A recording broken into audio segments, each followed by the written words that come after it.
Hello everyone, MJ po ulit. Welcome po sa aking channel. Samahan niyo po ako ay magluluto ng zucchini na may giniling na na karne.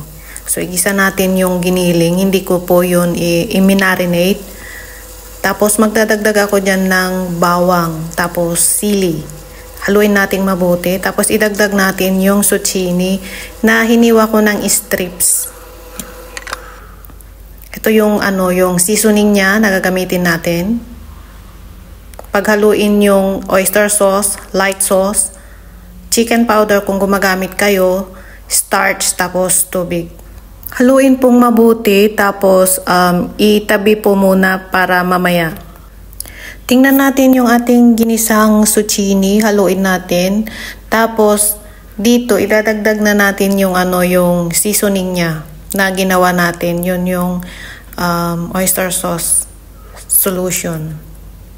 Pagkatapos mailagay yung seasoning niya, haluin mabuti, takpan ulit, tapos lutuin ng mga 2 to 3 minutes. Nagdagdag po ako ng ng spring onion. Haluin pong mabuti.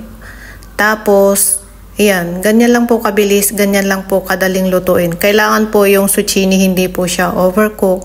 Mas masarap yung gulay pag medyo may crunchy sound po siya. Eto na